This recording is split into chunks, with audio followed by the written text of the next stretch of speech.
morning cellists. Let's see what I have for you today. We're in our third instalment studying Apres en Reve by Faure, and today we'll be exploring a little bit more about harmony within the piece, because what's implied in the melodic line isn't actually reflected in the piano, or what you might think is implied.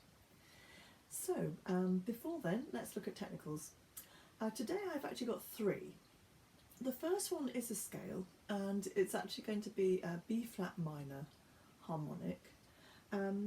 This is the key which we are touching on today in the Faure, so I think it would be a very good idea to look at that.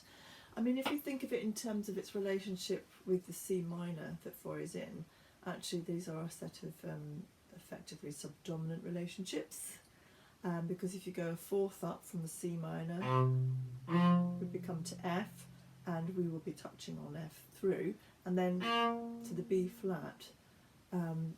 So it's, if you like, rising fourths in that scenario, or falling fifths, takes you to the same place. Okay, so that's the reason I've chosen it. It's part of the music that we're studying. So without further ado, it's going to be, although it might seem when you look at it a bit of a worry, there's a lot of flats in there, you know, looking at 5 flats. But if you go with your generic fingering in your ear, I think it'll be safe.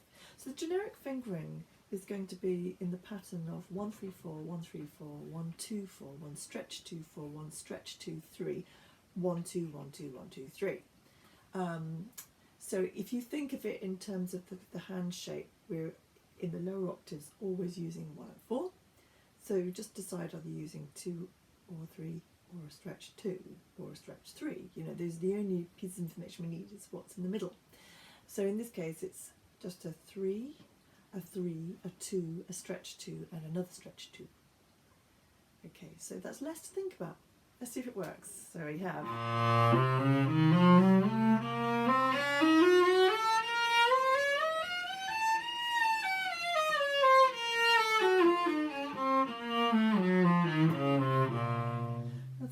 to watch out for is on your way down the sets of stretches going on in here. So having gone F, E flat, D flat, which is 2 whole tones, it's a big stretched hand, we'll need to lift and rise to arrive at the C here on the 4th position. So watch out for that one. Also, here we're about to go back to half position, lead with the elbow.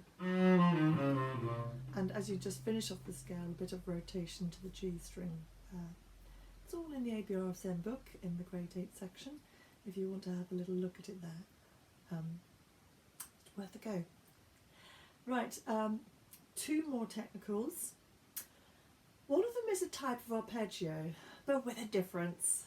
So we're actually going to look at D flat major, which is the relative major of B flat minor, and we're going to add in a major 7th rather than the typical minor 7th. If you had a minor 7th,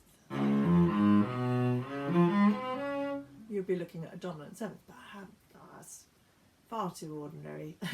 Let's go for the major 7th.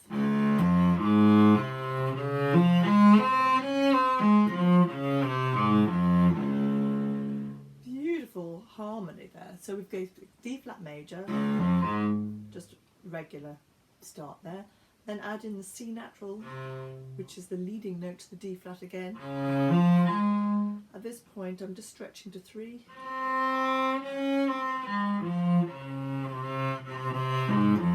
And in fact this whole arpeggio is about stretches, 1 to 4 stretches in this sort of neck area, the 4th position area, and in the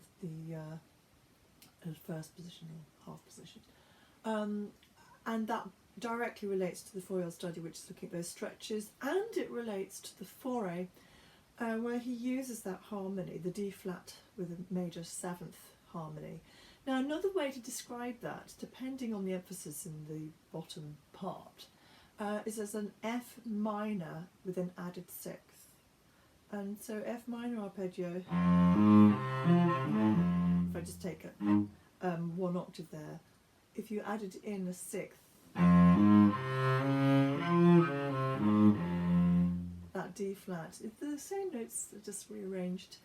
And there's this lovely ambiguity. Which of these is it? You know, and in fact, in the Faure, you know, he's going to go for an F major 7th through to F minor added 6th, which can actually also be seen as D flat added 7th. Don't worry if this is a bit of a mystery to you. The bottom line is they're beautiful, interesting colours to harmony, and that some of these shapes we need to explore on our instrument, which are not standard explorations. So give them a go.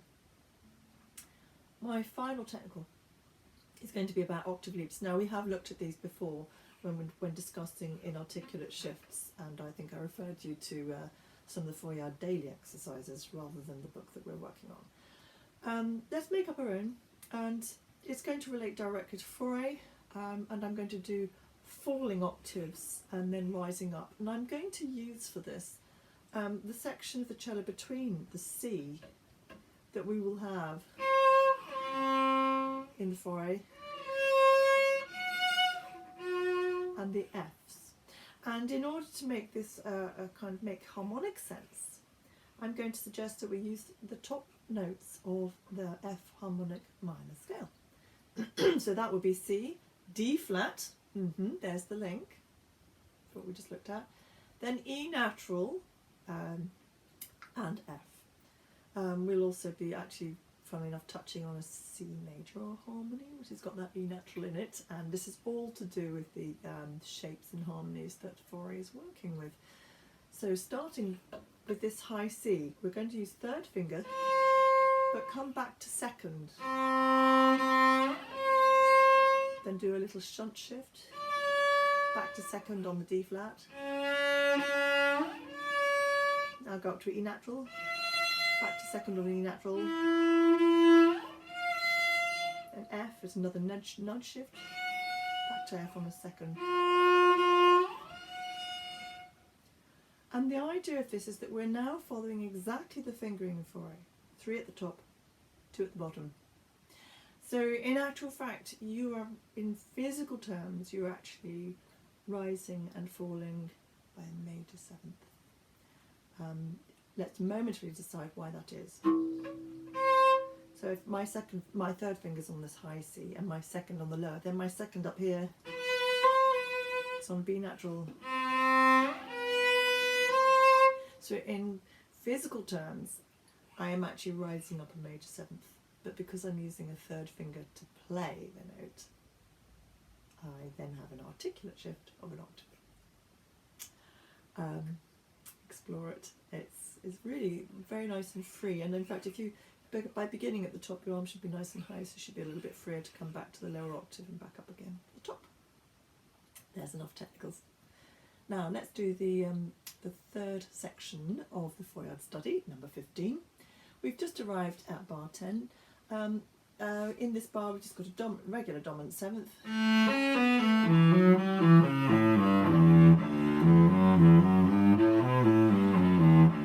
Now here we've got all these lovely stretches from 1st to 4th, very much harking on the sort of major 3rd stretches that I was showing you in the arpeggio this morning.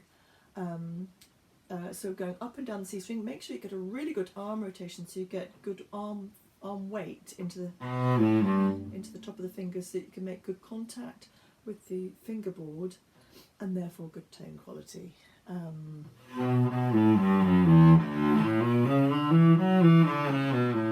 having done the C string first, moving to the G string, obviously your arc is going to come over a little bit quite naturally, and that's fine, but just remember, don't drop too far back or you won't catch the ease of movement and good contact with fingerboard.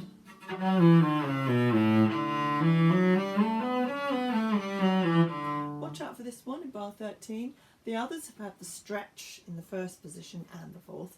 This one is closed in the 1st.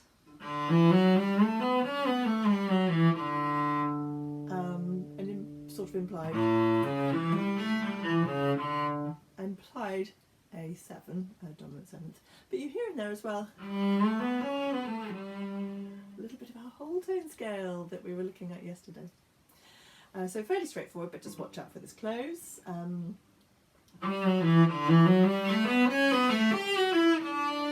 And it finishes quite simply with closed hand shapes but falling figures rather than rising. Quite a nice easy one there from the open string up to the top and back to a nice neat first position. So that's all it is, very straightforward. And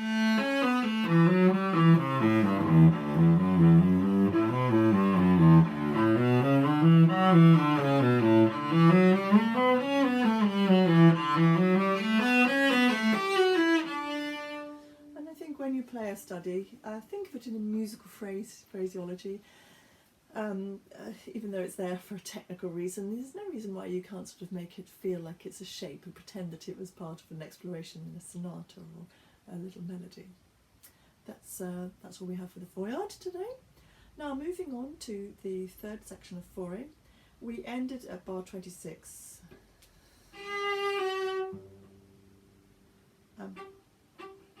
Sorry, get my keys after wherever we just finished. That's right, at bar 26. And just before the colour was about to change from a C to D flat. Absolutely lovely. It's a very, very simple mechanism just to move from the tonic note to the flattened supertonic. Bit of a favourite of Schubert's, that was actually a good century, about a century before, maybe a bit less. So here we have it onto the D flat.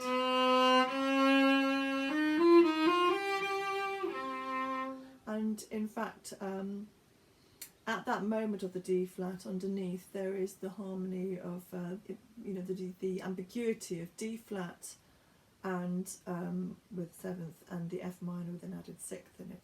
They're sitting in there already. And in fact, at the end of this, underneath those fifths there, that fifth, is a major, C major harmony. I take the E natural from that, and we are arriving now at F minor, but with an added sixth again, the added flattened sixth, the D flat. So again, the ambiguity, but is it D flat major with the major seventh? Or is it F minor with a flattened sixth? I think this one is more strongly biased towards the F minor version. So at this moment we've just got a rise F minor scale really.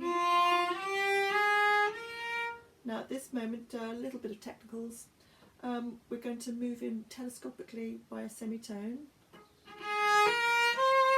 So we get a little rising crab crawl, if you like, 1, 2, 3, 1, 2, 3, where in the middle of there my first finger has moved forward a semitone. There's the octave leap that we've been practicing. And come back to a 1, big stretch, then back to F on the 2, which we've been practicing, then a bit of, in this part of the score, the cello line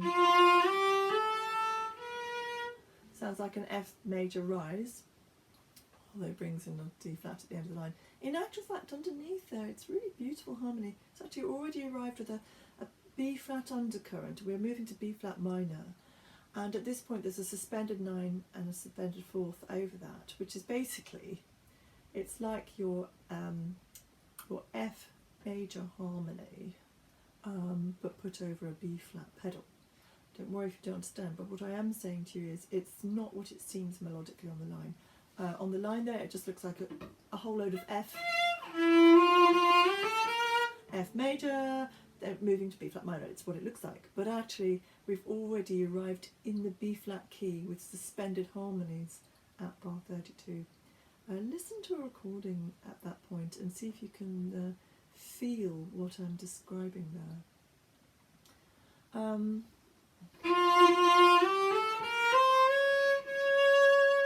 Now this is where actually we're going to finish today's session in terms of in the score itself. And it will be a change in colour. So let's discuss the colour and harmony. Not the harmony, we've done the harmony, the colour and sort of tonal control. Previously, where we had the floaty feeling at 24,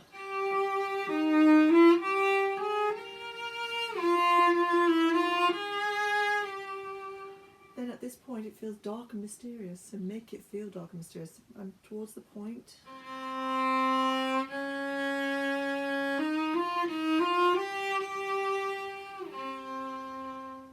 want it to feel like we've gone undercover. We're not really sure where it's going to go.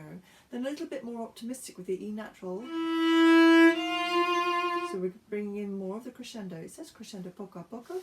If you just do a completely sort of constant rise in dynamic, it's not as effective.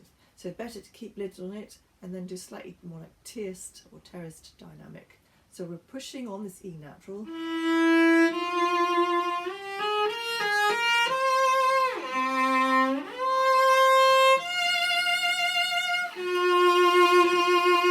And as you can hear, that's the moment you really want the glory of. Absolutely go for it for that top rise of a fourth. Faure writes son glissé. He does not want to hear. I just want any kind of nasty falls back at that point. But we've been practicing articulate shifts. That's why it's going from a 3 to a 2. So you'll be fine with that. We've arrived still feeling quite empowered at this. But I think it's going to diminish and flow away pretty quickly as we come to a much more introverted and submissive kind of interpretation of melodic line, and we're moving into B flat minor, and I think it seems far more like we're sort of maybe a bit sad. Perhaps we're sad to have woken up from our dream, or perhaps we're thinking of something delicate in the dream, having been sort of roused in some way, or you know, feeling very, very strong about something, aren't we? In bar 31, and then back to something more submissive. So there's our colours. Under the cover here,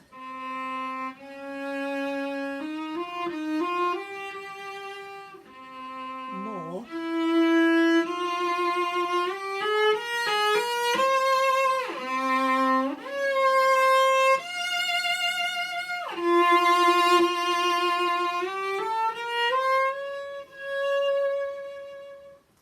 Something like that, in terms of like to and fro, giving and taking, if you like. So we start off low, we push, and we then actually start to flow straight away again. And I think this whole piece is very much about ebb and flow, maybe waking and feeling drowsy, or something in the dream. I don't recall what the words were, but I think there was a lot of change from the Italian to the French, and some mixing up anyway in terms of the original song. But I think that the music speaks for itself, so why don't you explore those phrases and undulations yourself and see what you come up with. Enjoy.